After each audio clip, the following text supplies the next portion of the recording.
Breaking చూస్తున్నారు. రైతు భరోసా పథకంపై ముఖ్యమంత్రి రేవంత్ రెడ్డి కీలక ప్రకటన చేశారు. వ్యవసాయం చేసే రైతులకు మాత్రమే రైతు భరోసా వర్తిస్తుందంటూ రేవంత్ రెడ్డి వ్యాఖ్యానించారు. రియల్ ఎస్టేట్ భూములు అనర్హులకు రైతు భరోసా ఇవ్వమంటూ తేల్చి చెప్పారు. గతంలో రైతు బంధుతో అనర్హులకే ఎక్కువ లబ్ధి చేకూరిందని ముఖ్యమంత్రి అన్నారు. సాగు చేయని కొండలు గుట్టలు చివరికి రోడ్లకు కూడా రైతు బంధు ఇచ్చారని రేవంత్ రెడ్డి అన్నారు. నిజమైన అర్హులకే ఎకరాకు 15,000 రైతు బంధు ఇస్తామంటున్నారు ముఖ్యమంత్రి. రైతు బంధు నిబంధనలు సమీక్షిస్తామని, అవసరమైతే మార్పులు చేస్తామని ముఖ్యమంత్రి అంటున్నారు. టోటల్గా వ్యవసాయం చేసే రైతులకు మాత్రమే రైతు భరోసా కల్పిస్తామంటూ ముఖ్యమంత్రి వ్యాఖ్యానించారు. చాలా కీలకమైన వ్యాఖ్యలు చేశారు. రియల్ ఎస్టేట్ భూములు అనర్హులకు రైతు భరోసా ఇవ్వమంటూ ముఖ్యమంత్రి తేల్చి చెప్పారు. సాగు చేయని కొండలు గుట్టలు చివరికి రోడ్లకు కూడా ఇప్పటివరకు రైతు బంధు ఇచ్చిందని గత ప్రభుత్వంపై ఆరోపణలు చేశారు. ఇక నిజమైన అర్హులకే ఎకరాకు 15,000 రూపాయల రైతు బంధు ఇస్తామంటూ ముఖ్యమంత్రి కీలక ప్రకటన చేశారు. అవసరమైతే మార్పులు చేస్తామని, రైతు బంధు నిబంధనలు కూడా సమీక్షిస్తామంటూ ముఖ్యమంత్రి రేవంత్ రెడ్డి కీలక వ్యాఖ్యలు చేశారు. మా ప్రతినిధి శ్రీధర్ లైవ్లో జాయిన్ అవుతున్నారు. శ్రీధర్, ముఖ్యమంత్రి రైతు బంధు సంబంధించి చాలా కీలకమైన వ్యాఖ్యలు చేశారు. అర్హులకే రైతు బంధు అందేలా ప్రయత్నం చేస్తామంటున్నారు.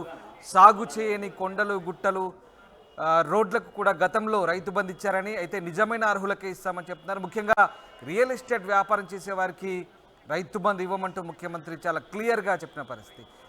ఏం జరగబోతుంది? ముఖ్యమంత్రి ఈ వ్యాఖ్యలు ఏ సందర్భంలో చేశారు? అలాగే రైతు బంధుకు సంబంధించిన నిబంధనలు మారుస్తామని చెప్తున్నారు. ఎలాంటి మార్పులు చేయబోతుంది ప్రభుత్వం?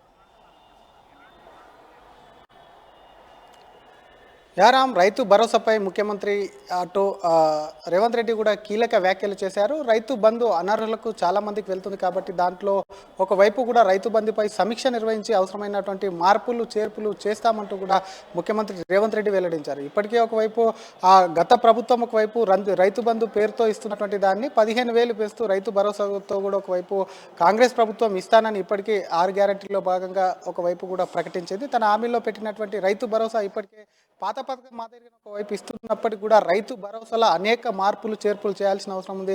గతంలో రియల్ ఎస్టేట్ వ్యాపారులకు వెంచర్లు వేసుకున్న వాళ్ళకు, అలాగే చాలామంది ఏదైతే సాగు లేని పొలాలు ఉన్నాయో వాటికి కూడా ఒకవైపు కూడా బడా వ్యాపారులు సైతం కూడా రైతు బంధు తీసుకున్నారు. కాబట్టి ప్రస్తుతం కాంగ్రెస్ ప్రభుత్వం అధికారంలోకి వచ్చాక దాన్ని 10 నుంచి 15,000 చేస్తామని చెప్పి కూడా పేరు కూడా రైతు బంధు నుంచి రైతు భరోసా మార్చింది. కాబట్టి దానికి అనుగుణంగా కూడా ఒకవైపు దాంట్లో మార్పులు చేర్పులు చేసి, విధానపరమైనటువంటి మార్పులు చేసి ఎవరైతే నిజమైన అర్హులు ఉంటారో వాళ్ళని గుర్తించి 15,000 రూపాయలు వాళ్ళ అకౌంట్లో వేస్తామని చెప్పి కూడా ముఖ్యమంత్రి తెలిపారు. అలాగే వాటితో పాటు ఒకవైపు కూడా ప్రస్తుతం ఉన్నటువంటి రైతు భరోసా ఎప్పుడైతే యాజమాన్యులకి, అంటే ఎవరైతే కౌలు చేస్తారో కౌలు రైతుకు కాకుండా ఒకవైపు కూడా యజమాని ఎవరైతే ఉన్నారో యజమానులకే అది వెళ్తుంది. కాబట్టి నిజమైనటువంటి కౌలుదారులు, ఎందుకంటే రైతు బంధు అనేది కూడా పెట్టుబడి సాయం చేసేందుకు ఒకవైపు రైతు బంధు పథకాన్ని తీసుకొచ్చారు. కాబట్టి నిజంగా కౌలు రైతు దాంట్లో ఆ పొలంలో కూడా ఒకవైపు పంట వేస్తుంటాడు. కాబట్టి వాళ్ళని ఆదుకునేందుకు కూడా కౌలు రైతుకు కూడా అటు రైతు భరోసా పథకం కూడా వాళ్లకు వర్తింపజేస్తామని చెప్పి కూడా ఒకవైపు తెలిపారు. అలాగే యజమానులకు కౌలు రైతులకు మధ్య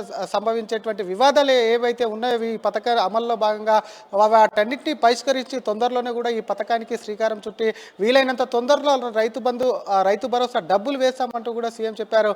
ముఖ్యంగా గత ప్రభుత్వాలను కూడా విమర్శిస్తూ గత ప్రభుత్వం రియల్ ఎస్టేట్ వెంచర్ల వ్యాపారులకు కాదు రోడ్లకు సైతం కూడా బిల్లులు మంజూరు చేసిందంటూ కూడా తీవ్రంగా మండిపడ్డటువంటి పరిస్థితి. అటువంటి సిచ్యువేషన్స్ ఖచ్చితంగా రానియం.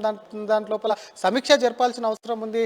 దాంట్లో సమీక్షలే కాదు, అవసరమైనన్ని మార్పులు చేర్పులు చేసి కొత్తగా రైతు భరోసా పేరుతో మాత్రం 15,000 రూపాయలు అందిస్తామని చెప్పి కూడా ముఖ్యమంత్రి వెల్లడించాడు. రామదాస్ రైట్. అయితే శ్రీధర్, ముఖ్యమంత్రి చేసిన ఈ వ్యాఖ్యలతో నిజంగా కీలకమైన మార్పులు చేసే అవకాశాలు కనిపిస్తున్నాయి. ఎందుకంటే గతంలో చాలామంది, అంటే పడవ పడ్డ భూములు, సాగు చేయని భూములన్నీ కూడా గతంలో ఎన్ని ఎకరాలు ఉన్నప్పటికీ కూడా అంత మేరకు రైతు బంధు సహాయం అందేది, అంత మేరకు వాళ్ళ అకౌంట్లలో రైతు బంధు లబ్ధి చేకూరేది. సో ఈ నేపథ్యంలో ముఖ్యమంత్రి చేసిన ఈ కామెంట్స్తో వాళ్ళందరికీ కూడా ఇప్పుడు రైతు బంధు అనర్హుల కింద లెక్కగట్టే అవకాశం ఉందా? వాళ్ళందరికీ కూడా రైతు బంధు కట్ చేసే అవకాశాలు కనిపిస్తున్నాయా?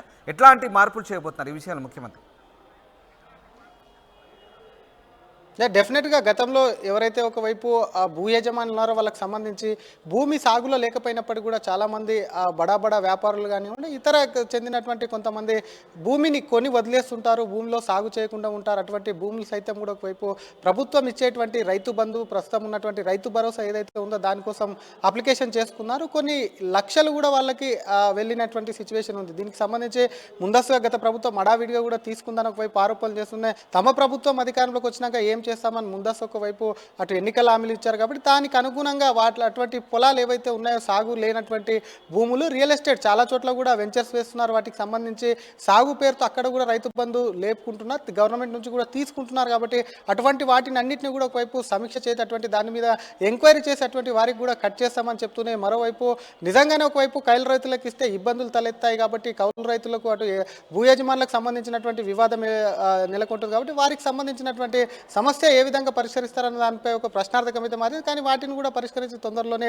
రైతు భరోసా తీసుకొస్తాం. ఎందుకంటే ఇందాక చెప్పుకున్నట్టు అటు గత ప్రభుత్వానికి సంబంధించి కూడా ఒకవైపు చాలాసార్లు మొన్న రోడ్డుకు కూడా ఒకవైపు కూడా ఒక చోట రోడ్డుకు కూడా ఒకవైపు రైతు బంధు ఇచ్చారు అంటూ కూడా అటు ప్రస్తుతం ఉన్నటువంటి ప్రభుత్వం కూడా వారిపైన ఆరోపణలు చేసింది. దానికి ఆధారాలు కూడా బయటపెట్టినటువంటి సిచ్యువేషన్స్ ఉన్నాయి. ఇటువంటి లోపాలన్నీ ఉన్నాయి కాబట్టి గతంలో ఉన్నటువంటి లోపాలన్నింటినీ సరిదిద్ది ఖచ్చితత్వంగా ఎవరైతే అర్హులు ఉంటారో వాళ్ళకే రైతు బంధు, ప్రస్తుత రైతు భరోసా ఇస్తామంటూ కూడా ఒకవైపు అటు ఆర్థిక శాఖ మంత్రి బట్టి విక్రమార్క అలాగే రేవంత్ రెడ్డి సైతం కూడా ఇదే విషయాన్ని మరొకసారి కూడా పునరుద్ధరించారని చెప్పొచ్చు. రైట్. అలాగే శ్రీధర్, అంటే ఇప్పటికీ దాదాపు 100 ఎకరాలు పైబడి ఉన్న వాళ్ళకు కూడా మొన్నటి వరకు రైతు బంధు లబ్ధిదారులుగా ఉన్న పరిస్థితి. సో ఈ నేపథ్యంలో నిజమైన లబ్ధిదారులకు సాయం అందాలంటే ఖచ్చితంగా దీనికి సంబంధించి సమీక్ష చేయాలంటూ ముఖ్యమంత్రి భావిస్తున్నారు. అయితే ఎంత మేరకు ఒక కట్ ఆఫ్ ఏమైనా పెట్టే అవకాశం ఉందా? అంటే దాదాపుగా 10 ఎకరాలు లేదంటే 20 ఎకరాల వరకు ఇలాంటి ఆలోచన ఏమైనా ప్రభుత్వం చేయబోతుందా? ఎందుకంటే 20-25 ఎకరాల పైబడిన రైతులు పెద్ద రైతులుగానే పరిగణించే అవకాశాలు ఉన్నాయి కాబట్టి రైతు బంధు సాయం అనేది బడాబాబులకు అందుతున్న ఉద్దేశంతో ప్రభుత్వం అంటే అధికారంలోకి రాకముందు కాంగ్రెస్ పార్టీ దీనికి సంబంధించి పెద్ద స్థాయిలో విమర్శలు చేసింది.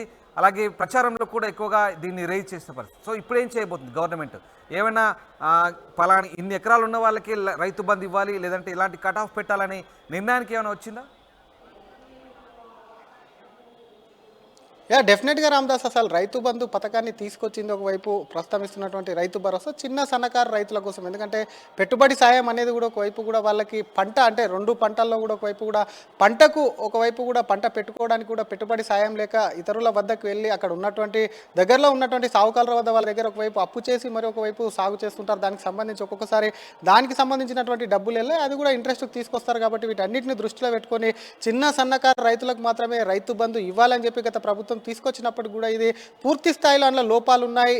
మీరు అన్నట్టుగా 100 ఎకరాలు ఉన్న కూడా ఒకవైపు కూడా రైతు బంధు గతంలో తీసుకున్నారు. ప్రస్తుతం తీసుకొస్తున్నటువంటి రైతు భరోసాలు కూడా ఇటువంటి విషయాలన్నీ కూడా సమీక్షిస్తాము. ఎక్కువగా పొలం ఇందాక చెప్పుకున్నట్టు ఎవరైతే భూ యజమానులు ఉన్నారో వాళ్ళకి కాకుండా కౌలు రైతులకు ఇచ్చినప్పుడు కూడా ఒకవైపు ఎకరాలకు సంబంధించి, ఎందుకంటే ఒక చిన్న సన్నకారు రైతులు అని చెప్పుకుంటున్నాం కాబట్టి దానికి సంబంధించి కొన్ని ఎకరాల వరకు లిమిట్ పెట్టే అవకాశం ఉంది. మరి ఎంతవరకు, ఎందుకంటే ఒక్కొక్క ఏరియాకి సంబంధించి ఒక్కొక్కలాగా పంటలు పండుతాయి. ఒకవైపు పంట పొలాలు కూడా రకరకాలు ఉంటాయి కాబట్టి వాటికి సంబంధించి మెట్ట పొలాల లేకపోతే మరోవైపు ఇటువంటి సిచ్యువేషన్ ఉంటాయి కాబట్టి వీటన్నిటిలో డిఫరెంటియేట్ చేసి ఒకవైపు దీనికి సంబంధించి కట్ ఆఫ్ చేసే అవకాశం ఉంది. ఎంత మేర అనేది కూడా ఇప్పుడు పూర్తి స్థాయిలో కొద్ది రోజుల్లోనే అది కూడా రైతు భరోసా ఇచ్చి, అంటే కాంగ్రెస్ ప్రభుత్వం ఏర్పడ్డాక కూడా కొత్త రైతు భరోసా పేరుతో కూడా 15,000 ఇస్తారు. అప్పటికే పూర్తి స్థాయిలో దానికి సంబంధించిన నియమ నిబంధనలు కూడా రూపొందించే కొత్త రైతు భరోసా కూడా అమలు చేస్తాము, అవి జమ చేస్తామంటూ కూడా ఇప్పటికి ఒకవైపు కూడా ప్రభుత్వ వర్గాలు వెల్లడిస్తున్నాయి. Ramdas, right, thanks for the updates. Sridhar, ఇది మొత్తం మీద నిజమైన